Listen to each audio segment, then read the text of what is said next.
तू हिंदू बनेगा न मुसलमान बनेगा, इंसान की औलाद है इंसान बनेगा। ये कारगिल की पहाड़ियों को फतह करने वाला कोई हिंदू नहीं था, बल्कि कारगिल की पहाड़ियों को नारे तकबीर अल्लाह अकबर कहकर फतह करने वाले मुसलमान फौजी थे। उस्मानी साहब, ये आजम खान साहब हैं, यूपी के बड़े मुस्लिम लीडर माने जाते हैं। इस तरह की ज़ुबान को आप किस तरह से देखते हैं? ये बहुत गलत ज़ुबान है जी। हर आदमी को बोलने से पहले खुद को ये सोचना चाहिए कि मैं लेकिन एक कोई हिंदुस्तानी कंडेम हूँ। क्यों नहीं करता? कोई मुस्लिम संगठन, कोई जो धर्म गुरु है, वो ऐसी बातों को निंदा क्यों नहीं करता है?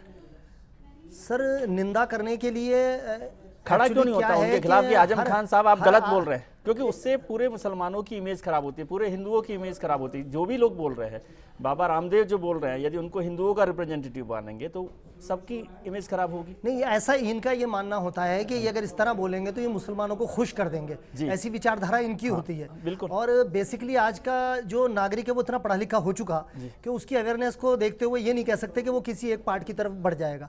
अब ये बातें जो शब्दावली है, शब्दावली को ये खुद भी अगर सुनेंगे तो इन्हें खुद को भी अच्छा नहीं लगेगा। क्योंकि कोई चीज़ होती है, जैसे खुद चाय पिए बनी हुई अपने हाथ की, तो उसको भी बदमजा लगेगी। वो स्थिति इनकी खुद की है। नहीं, लेकिन जब आप खड़े नहीं होंगे उसके खिलाफ तो विजय त्रिवेदी को तो लगेगा कि आप भी साथ दे रहे हैं आजम खान साहब का। कैसे मुझे लगेगा कि आपके दिल में क्या है?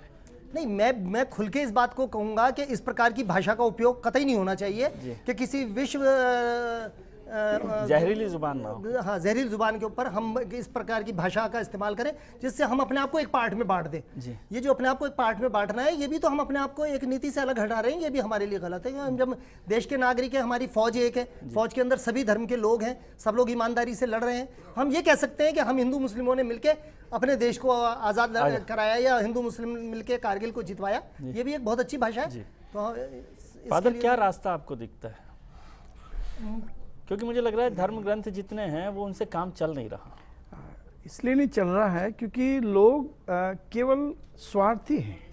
आज क्या है कि धर्म को भी जो लेते हैं, धर्म के पास जो लोग जाते हैं, केवल स्वार्थ के लिए जाते हैं। अब भाषा जो आज सामने आ रही है टीवी पे, चैनल पे जो हम देखते हैं भाषाओं को, ये भी स्वार्थ के। इससे किस चीज़ को हम प्रभावित करेंगे? और जब तक स्वार्थ रहेगा तब तक धर्म का कोई भी महत्व लोगों के जीवन में, राजनीति में नहीं रहेगा। जैसे राजनीति को और धर्म को हम जोड़ने की कोशिश करें, अभी आप जोड़ोगे जब तक आपका दिल साफ नहीं, आप स्वार्थ के कारण काम कर रहे हैं। जहाँ स्वार्थ होगा वहाँ आपका काम सफल नहीं होगा। और आज स्वार्थी जीवन हो गया है। लोग केवल स्वार्थ के कारण अपने इस राजनीति को आगे बढ़ाना चाह रहे हैं। सबसे बड़ी खराबी आ रही है। धर्म ग्रंथ आजकल सिर्फ धर्मांतरण के लिए काम में आ रहे हैं? नहीं, ऐसा तो नहीं है। हालांकि जो प्रवचन है, धर्म ग्रंथ है, गांधी जी ने भी एक चीज़ कही है कि यदि धर्म हमारे हैं और उसको हम प्रैक्टिकल करें, धर्म जो बताता है कि जो हमने बोला कि हमें सच बोलना है, तो सच बोला उसको प्रैक्टिकल करना है। लेकिन सच का बोलते हैं केवल शब्दों में। आपने शब्द बोल दिए, लोगों को प्रभावित कर दिया, अच्छी वाक्पटुता आपकी है, आपके भाषण अच्छे हैं, तो लोगों को प्रभावित करने की कोशिश करते हैं, लेकिन उसको अपने जीवन में लागू नहीं। हम उंगली दूसरे को उठाते हैं, लेकिन वही काम हम कर रहे हैं। सब दिख रहा है सामने, आज सारे चैनल्स दिखा रहे हैं कि जो तो मतलब पॉलिटिकल लीडर्स में और धर्म गुरुओं में कोई ज्यादा फर्क नहीं है। वो भी बोलते अच्छा है, आप भी अच्छा बोलते हैं, करते सब एक ही तरह से। नहीं, वो इसलिए होता है कि धर्म गुरु कोशिश करते हैं। ऐसा नहीं है कि धर्म गुरु कोशिश करते हैं कि ये राजनीति को की शुद्धता रहे। ये मेन है। और शुद्धता कब होगी? जब इंसान उसको लेगा, अंदर लेगा। अब क्या है, भाषाओं का आप देखिए, राजनीति में जैसे धर्म गुरु राजनीति में आ जाए तो क्या होगा? गड़बड़ होगी। क्योंकि हमारा जो काम है ये धार्मिक काम है, उसको हमें लेना है। लेकिन जो राजनीति में लोग हैं उनका काम है तो उनको सही मार्गदर्शन कराना, ये हमारा काम होना चाहिए। महाराज जी, आपको लगता है, अभी हम बाबा रामदेव को सुन रहे थे, उनकी जुबान को आप वो करते हैं, अप्रूव करते हैं, सहमत हैं उनसे? नहीं, ऐसा है कि कोई भी शब्दावली जी, ये संतों की जुबान है। देखिए, ऐसा है कई बार ये जैसे कैसे बोल रहे थे मुझे तो पता नहीं है जी। जैसे एक बात के अंदर जैसे ये कह रहे थे कि किसी विदेशी से शादी नहीं कर रहे हैं तो किसी दलित से कर ले, यहाँ तक तो कोई गलत नहीं है जी। यहाँ तक तो कोई गलत नहीं है, क्योंकि कोई भी किसी से शादी कर ले, किसी मान लीजिए लोअर क्लास से, तो वो बढ़ेगी, अच्छा होगा, यहाँ तक तो कोई दिक्कत नहीं है। लेकिन आगे जैसे उन्होंने कह दिया कि वो हनीमून के लिए जाते, मुझे ये अच्छा नहीं लगा। लेकिन आप तो नहीं बोले ना पहले, आपको खड़ा होना चाहिए था कि भाई क्यों ये साधु संतों को भी बदनाम कर रहे हो आप। जो सवाल मैं उस्मानी जी से कर रहा हूँ वो आपसे कर रहा हूँ कि जब धर्म पर ही सवाल खड़ा मामले में कहीं बोलते हैं तो फिर हम पर भी राजनीति नहीं, वो धर्म नहीं ना, वो संत है, हमारी एक गरिमाएं हैं और वो अपने आप को संत के तौर पर एक गरिमा होती है हर एक की। सर प्रॉब्लम क्या है कि संत के तौर पर उसमें आपने ये कहा सही है कि यदि कल हम खड़े होकर के 10 को लेके गए तो ये राजनीति करने आ गए। नहीं, धर्म तो ये ताकत ही देता है कि गलत चीजों के खिलाफ खड़े होना। मैं बताऊं, अभी आपने कहा कि महाराज जी आपको कहाँ राजनीति में घसीट लिया जी, शुरू में। अभी नहीं, मैं निवेदन ये कर रहा हूँ महाराज जी कि यदि बाबा रामदेव कुछ बोल रहे हैं तो यदि आप उसको अप्रूव कर रहे हैं, अप्रूव का मतलब यदि आपने उसके खिलाफ नहीं खड़े हुए तो मुझे लगा कि आचार्य जी में भी महाराज जी में भी क्या फर्क है। मैं आपको बताऊं कि मैंने तो उनको अभी सुना है जी, वास्तव में बताऊं आपका मतलब जितना भी संत समाज है वो कोई खड़ा नहीं हुआ ना। मैं व्यक्तिगत बात नहीं कर रहा हूँ, कोई संत समाज खड़ा नहीं हुआ कि बाबा रामदेव के लिए कहते ये ठीक नहीं कर रहे, इसमें क्या बुरा है। धर्म तो पहली बात ये सिखाता है कि गलत चीजों के खिलाफ आवाज किसी के लिए गलत नहीं। जी, लखावत जी आपका बहुत साथ दे रहे हैं आजकल बाबा रामदेव। विजय जी देखिए, बात यह है, दरअसल ये सारे बातें जितनी हो रही है ये हिंदुस्तान के जीवन मूल्यों से और यहाँ की संस्कृति और यहाँ का मूल जीवन जो है पद्धति है उसकी भिन्न भिन्न प्रकार की व्याख्याओं के झगड़े हो रहे हैं।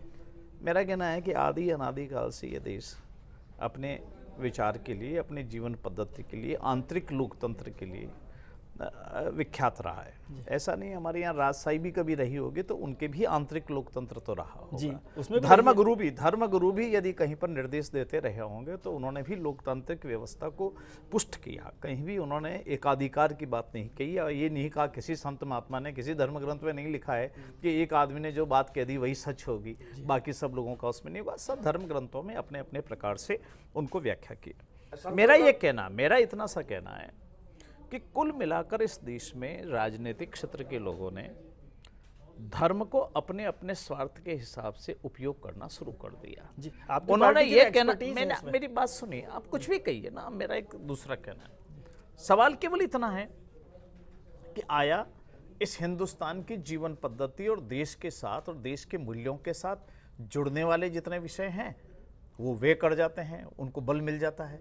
जहाँ लगता है कि ये देश इसमें इस विचार के साथ ज़्यादा नहीं चल सकता वो पीछे रह जाते हैं और फिर उसमें से विवाद भाषा के नाम पर, पूजा पद्धति के आधार पर, क्षेत्र के आधार पर ये सारे, और फिर उसमें से जैसे एक बात बिल्कुल ठीक कही आज इन्होंने, बहुत अच्छी बात कही, ये जो असंतुलित विकास है ना ये इस देश की मूल जड़ है। यदि आज कन्याकुमारी से लेकर कश्मीर तक और अटक से लेकर कटक तक समान विकास होता, भाषा के आधार पर, पूजा पद्धति के, क्षेत्र के आधार के ऊपर यदि विकास में भेदभाव नहीं होता, हम वोटों की भिखारियों की हालत ये बन गई कि हमें तो जहाँ 5 वोट मिलते हैं वहाँ लट्टू लगाते हैं, जहाँ हमको 100 वोट मिलते हैं एक डामर का ड्रम डलवा देते हैं, जहाँ हमको 300 वोट मिलते हैं एक हैंडपंप खुदवा देते हैं। हमारा सोचने का नजरिया जब ये बन गया कि हम तो काम वहाँ करेंगे जहाँ से वोट मिल सकते हैं, फिर मान लीजिए किसी मोहल्ले की पेटी में हमारे वोट नहीं निकले तो 5 साल हम उनको परेशान करेंगे, उनके मन में हमारे प्रति घृणा पैदा होगी या हमारा विरोध पैदा होगा कि यार इन्होंने 5 साल हमारा कुछ नहीं किया तो वोट किस आधार पर देवें। मेरा इतना कहना है कि सरकार में आ जाने के बाद कोई भी आए, कोई पार्टी हो, राजनीतिक दल हो, उसके लिए कोई पूजा पद्धति ये विकास का आधार नहीं होगा, कोई भी क्षेत्र भाषा ये विकास का आधार नहीं होगा। यह जब बराबर चलता रहता पर ये 60, 65, 67 साल में ठीक है, लेकिन बड़ी विजय के बाद खाई पैदा हो गई कि आज हमने ये ना तो हम इनको वोटर समझते हैं ना हम इनको कुछ समझते हैं, हमको तो वोटों की एक मशीन समझ लिया कि हम तो चुनाव के दिनों में जाएंगे, एक लालच दिखाएंगे, एक अच्छा आश्वासन देंगे और इनके वोट लेने की कोशिश करेंगे, फिर 5 साल इनसे नमस्कार, इनसे बात ही नहीं करेंगे, इनसे संवाद ही नहीं करेंगे। तो ये एक राजनीति में मिथ को तोड़ना पड़ेगा। मेरा ये बहुत अच्छी बात आपने कही है, लेकिन आपने जो जिक्र किया कि सरकार आने के बाद जो है ये व्यवस्था करनी चाहिए, लेकिन भगवत गीता आप पढ़ते रहे, भगवत गीता में कहा गया कि मतलब मंजिल से ज्यादा रास्ता भी जो है, जिस रास्ते से मंजिल को हासिल कर रहे हैं वो भी ठीक होना चाहिए। मैं आपको विजय जी एक बात बताता हूँ, एक सेकंड की बात। मैं पिछली बार धरोहर प्राधिकरण, विकास प्राधिकरण का चेयरमैन था। मैं मुख्यमंत्री वसुंधरा जी के पास गया और मैंने उनसे कहा कि मैंने राणा सांगा का मैं एक स्मारक बना रहा हूं, पर मुझे वहां हसन खां मेवाती का मुझे काम करना है क्योंकि उसने देश के लिए कुर्बानी दी थी। आप आश्चर्य करेंगे, संघ परिवार से लेकर के और मुख्यमंत्री वसुंधरा राजे तक सबने इसका समर्थन किया कि हाँ ये काम करना चाहिए। एक देशभक्त जो होता है उसकी कोई पूजा पद्धति नहीं होती। आज अब्दुल हमीद में और मेजर शैतान सिंह में हम फर्क करेंगे देश पे कुर्बानी देने वालों की, तो फिर ये झगड़े पैदा होना ही है और क्या। चलिए इस पर चर्चा जारी रखेंगे कि क्या वोट की मशीन, जो लखावत साहब ने बहुत अच्छी बात कही है कि क्या हमारे राजनेता वोटों की मशीन समझते हैं हमारे धर्म गुरुओं को और हमारी धार्मिक व्यवस्था को। इस पर चर्चा जारी रखेंगे, आप हमारे साथ बने रहिए, तुरंत लौटते हैं। धर्म को इस चुनावी मुद्दे में क्यों मोड़ते हो? धर्म अपनी जगह, चुनाव अपनी जगह। ये एक समाज को तुष्टीकरण की राजनीति हो रही है। कोई उलेमाओं से मिल रहा है, कोई धर्मगुरुओं से मिल रहा है। दो घर हैं आपस में, एक हिंदू एक मुसलमान, तो उसमें टिकट को लेकर चुनाव में दोनों घर अलग अलग हो जाते हैं, जिससे कि बंटवारा पैदा होने की संभावना होती है। ओ घड़ियाली देओ निकालनी आज पिया घर आया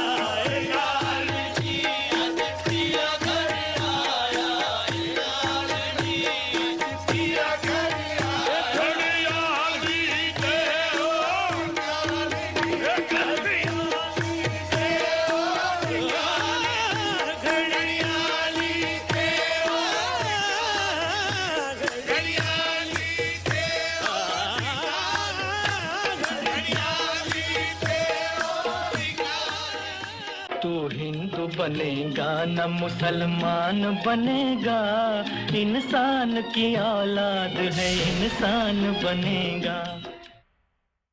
पाकिस्तान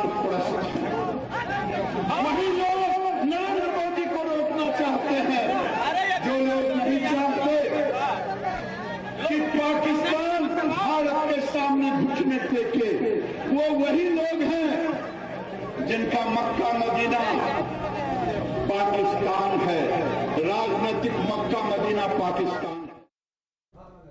लखावत साहब, ये आप ही की पार्टी के वरिष्ठ नेता हैं।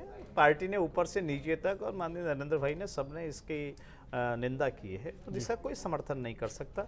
हम कैसे कह सकते हैं कि जो यहाँ वोट नहीं देगा वो पाकिस्तान चला जाएगा? हिंदुस्तान में वोट देने का जिसको अधिकार वो हिंदुस्तान में रहेगा, जन्म से लेकर के और मृत्यु तक उसका मौलिक अधिकार है। हम वोट के आधार पर किसी का अधिकार तय नहीं कर सकते। एक मैसेज तो ये जा ही रहा है कि जो मोदी के साथ है वो देश के साथ है। देखिए, मैंने आपसे एक बात कही, मेरा एक निवेदन करना यह है, यह एक संपूर्ण देश में वातावरण बना है। इस वातावरण के अंदर ये बातें सब चल रही है और सब लोग मान रहे हैं ऊपर से लेके नीचे तक। इसको तो कोई इनकार नहीं कर सकता कि देश में एक बदलाव का वातावरण बना है। अब उस बदलाव के वातावरण के अंदर सारी सीमाएं टूटी है, ऐसा भी नहीं है। मेरा ये कहना है कि पूजा पद्धति से लेकर, क्षेत्र को लेकर, भाषा को लेकर, जहां हमारा प्रारंभिक काम ही नहीं था दक्षिण भारत के अंदर, वहां एक बड़ा बदलाव नजर आ रहा है। इसको इनकार नहीं कर सकते और ये बार बार होता रहता है राजनीतिक, और इसलिए देश में एक नई फिजा चल रही है।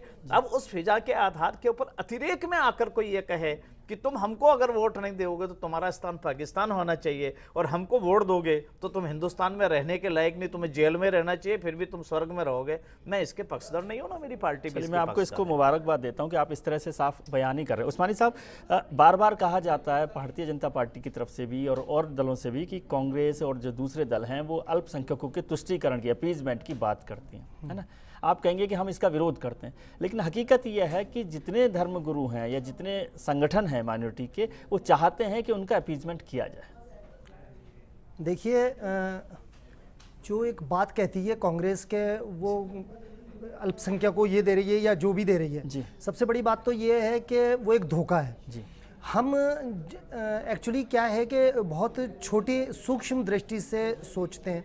हमें अपनी सोच को बढ़ा करना चाहिए, क्योंकि इंसान के विचार उसका परिचय पत्र होता है। सबसे बड़ी सोच का तकाजा ये होना चाहिए, हमें सबसे पहले ये जानकारी होनी चाहिए हमारे दिमाग में कि हम इस मुल्क के जब बाशिंदे हैं तो हमें हर कीमत के ऊपर अपने जीवन को इस हिंदुस्तान के लिए समर्पित भावनाओं के साथ जीने की आदत डालनी चाहिए। और हमें ये भी देखना चाहिए कि हमें इतनी एबिलिटी पैदा करें, इतनी क्वालिटी पैदा करें कि हम लोगों को किसी की ये लफ्ज़ कहने के अधिकार नहीं हो कि क्या है। और कांग्रेस का अपना जो ये मत है कि वो ये मानते हैं कि सर हम कुछ दे रहे हैं और फिर कोई दूसरी पार्टी कहती है इनका तुष्टीकरण हो रहा है, तो ये दोनों चीज़ें निराधार हैं। अगर उसकी सत्यता की गहराइयों के अंदर हम जाके देखें तो मेरा मानना यह है कि ये एक सत्य नहीं है। लेकिन आप ये भी तो कहते हैं उनको कि लखावत जी को कि आप यदि ऐसा करेंगे तो ये एन ब्लॉक जो वोट है, क्योंकि हिंदुओं का जो वोट है वो बटा हुआ वोट है, क्रिश्चियंस का वोट जो है वो बहुत इतना स्पेसिफिक नहीं है कि जिससे कोई वोटों पर इलेक्शन पर फर्क पड़ रहा हो, आपके पास जो वोट है वो एन ब्लॉक है और वो दिलवा दूंगा ना, तो ये नतीजा जो है, क्योंकि आपके वोट तो इतने हैं ही, इसके अलावा ये 50,000 वोट में एन ब्लॉक दिलवा दूंगा। आप बड़े ताकतवर हैं, लखावत साहब से भी ज्यादा, मतलब नहीं, बड़े लीडर तो आप हैं। ये बिल्कुल मेरा, क्योंकि लखावत जी के कहने से तो 50,000 वोट एक साथ नहीं डलते, लेकिन उस्मानी साहब का दावा होगा कि वो 50,000 वोट दिलवा सकते। नहीं, यही मैं कहना चाहता हूं कि कोई भी धर्मगुरु अगर इस तरह की बात करता है कि हम 50,000 वोट डलवा देंगे, तो वो भी उसका अपना वहम है। क्योंकि प्रैक्टिकली मैंने अभी थोड़ी देर पहले कहा कि आज वोटर में अवेयरनेस आ चुकी है और पढ़ा लिखा वोटर है, उसे पता है कि सही और गलत क्या है। जब उसकी विचारधारा ये समझ में आ जाएगी कि हमारा सही और गलत क्या है, तो उसके बाद उसके वोट को किसी का अधीन या किसी की मोहताजगी की ज़रूरत नहीं है कि वो किसी पर्टिकुलर किसी काजी साहब या किसी इमाम साहब या किसी व्यक्ति के कहने पर वोट डालें। ये चीज़ अवेयरनेस बढ़ रही है, बहुत परसेंटेज तक बढ़ चुकी है, और आगे एक वक्त आएगा जब ये सब लोगों की भाषाओं का उद्देश्य समाप्त हो जाएगा, कोई मतलब नहीं रहेगा, और मतलब नहीं रहेगा, और उस वक्त वोटर अपने लेवल के ऊपर अपने निर्णय खुद लेने का अधिकारी होगा, और वो बहुत हद तक हो चुका है। फादर, आपको लगता है कि माइनॉरिटी का यदि हिसाब देखा जाए तो क्रिश्चियंस जो हैं वो मुस्लिम से भी ज़्यादा बड़ी संख्या, मतलब छोटी माइनॉरिटी है, लेकिन उसको लेकर कभी कोई पॉलिटिकल पार्टी बड़ा फैसला नहीं करती, क्या वजह आप मानते हैं? वो कारण क्या है कि हम परसेंटेज में बहुत कम दिखाई देते हैं जी। लोग सोचते हैं कि कम लोग हैं, इनके वोट का इतना महत्व नहीं है। लेकिन एक चीज़ मैं हमेशा इस बात को कहता हूँ कि जहाँ हम रहते हैं वहाँ काम करते हैं। राजनेता आते हैं, काम करते हैं, काम के आधार पर वोट मांगने की कोशिश करते हैं। हम जहाँ रहते हैं, जिस भी एरिया में रहेंगे, हम डेवलपमेंट की बात करते हैं, लोगों के उत्थान की बात करते हैं, लोगों के साथ पर्सनली जुड़ते हैं, तो वो लोग हमारे साथ जुड़े हैं। यदि क्रिश्चियंस थोड़े भी हैं, लेकिन उनके साथ बहुत सारे लोग जुड़े हैं। और ऐसा नहीं कि वोट हमारे पास नहीं है, लेकिन हमने कभी वोटों की राजनीति नहीं की है। क्रिश्चियंस कभी भी वोटों की राजनीति नहीं करते। हम आपके साथ, आप विश्वास दिलाते हैं, हम आपके साथ खड़े हैं, विश्वास से, ईमानदारी से खड़े हैं। और मैं लखावत जी का मैं धन्यवाद देना चाहूँगा, अच्छे विचार जो आज इन्होंने बताए हैं, जो दिल की बात की है कि इन जैसे राजनेता यदि तैयार हो जाएं तो राजनीति में एक ऊंचाई आएगी। क्योंकि विचार जो है ना, राजनेता में भी सब लोग एक जैसे नहीं हैं, सब गलत नहीं है, लेकिन लखावत जी जैसे तो 1-2 लोग भी काफी हैं, यदि ठीक से हो जाएगा तो ठीक है, लेकिन जिसको आप विकास कहते हैं उसको ज्यादातर लोग धर्मांतरण कहते हैं। आपको नहीं, वो ये जो धर्मांतरण की बात आती है, यही गलत धारणा है जो धर्मांतरण की। अब मैं आपको बताऊं, ये राजनीति में क्या हो रहा है, आप वोट दोगे तो हम आपका काम करेंगे, ये लालच नहीं हुआ जी भाई। आप कहीं भी जाओगे, राजनेता जीतेंगे। महाराज जी, आप सहमत हैं फादर की बात से कि क्रिश्चियन मिशनरीज और जो सब लोग हैं वो विकास के लिए काम कर रहे हैं? सिर्फ ऐसा है, विकास के लिए तो काम कर रहे हैं, स्कूल वगैरह भी खोलते हैं, सारा कुछ भी खोलते हैं, लेकिन थोड़ी सी देर के लिए बहुत जगह जा कर के ऐसा हमारे को सुनने में आता है कि भ्रम भी पैदा करते हैं जी। तो एक ऐसा है कि आपकी किसी की भी जनता को भ्रमित न नेता करें और न ही धर्मगुरु करें। साफ और स्पष्ट जनता की सेवा करने में जो धर्म के आधार से करें, आखिरी बात आपसे सेवा से करें। जी, ठीक है। कहना एक बड़ा वैसा विषय है, मौलवी साहब हों, चाहे आप पादरी साहब हों, चाहे महाराज जी हों, चाहे मैं हूँ, हम किस घर में पैदा हुए इसमें हमारा तो कोई योगदान है नहीं जी। तो इसलिए कौन किस घर में पैदा हो गया और किस पूजा पद्धति वाले घर में पैदा हो गया, इसमें तो हमारा चारों का योगदान नहीं है जी। वो तो ऊपर वाला जाने, हमारे माँ बाप जाने, भगवान जाने, या जो भी नाम लें, परंतु हमारा कर्म का झगड़ा है जी। कर्म हम कर रहे हैं, और इसलिए ये जितने विवाद और जितने मतांतर और सारे काम आ रहे हैं, ये बात एक निश्चित है। मैं आपसे एक बात कहना चाहता हूँ, मैं जब पार्लियामेंट में था उसमें मैंने एक रिपोर्ट पढ़ी। हो क्या रहा है इस देश में, दिक्कत दूसरी है। दिक्कत यह है कि हिंदुस्तान के लोगों की हिंदुस्तान के लिए काम करने में किसी की समस्या नहीं है जी। आज अगर 1/3 जो देश है दुनिया के, वो ये चाहेंगे कि हम 300 साल बाद हिंदुस्तान को ये ला करके बना देंगे, या यूरोप के देश चाहेंगे कि हम हिंदुस्तान को ये बदल देंगे, ये ना मौलवी साहब टॉलरेट करेंगे, ना पादरी साहब टॉलरेट करेंगे, ना महाराज जी टॉलरेट करेंगे। हिंदुस्तान तो हिंदुस्तान के तरीके से ही चलेगा, एक बात। दूसरी बात, मैं आपसे एक बात कहता हूँ, मेरे जीवन में एक ऐसा प्रसंग आया कि मैं जब डेवलपमेंट था तो हमने तारागढ़ की एक सड़क बनाई 3000 फीट के पहाड़ को काट करके, वहाँ 100% मुस्लिम आबादी है। पर आप आश्चर्य करेंगे कि उसके बाद में 6 चुनाव निकल गए, मैं तो एक दिन में वोट मांगने नहीं गया वहाँ। मैंने वोट के लिए काम किया ही नहीं था जी। मैं ये जानता था कि मेरा दायित्व बनता है कि मैं वो काम करूँ। परंतु मेरा ये कहना है कि कुल मिलाकर वोटों के अलावा जब आपस में बैठना शुरू करेंगे और समझना प्रारंभ करेंगे तो इस समस्या का समाधान होगा। चलिए, ये वोट के दिनों में इसका समाधान ये बहुत बेहतर बात आपने की है और हम भी चाहेंगे कि वोटों के बाद इस समस्या का समाधान हो और इस पर साथ मिलकर बैठें। और ये अच्छी बात आज हमारे पैनल के साथ निकल कर आई है कि हिंदुस्तान का वोटर समझदार हो गया है। अब ये राजनेता और धर्मगुरु भी समझ लेंगे तो बेहतर होगा। आप सब लोगों का बहुत बहुत शुक्रिया। बिग फाइट लाइव में आज इतना ही। कल फिर हाजिर होंगे नए मुद्दे और नए मेहमानों के साथ। तब तक के लिए खुश रहिए और चलते चलते एक खूबसूरत गीत। मसाने में होई दिगंबर के हैं, मसाने में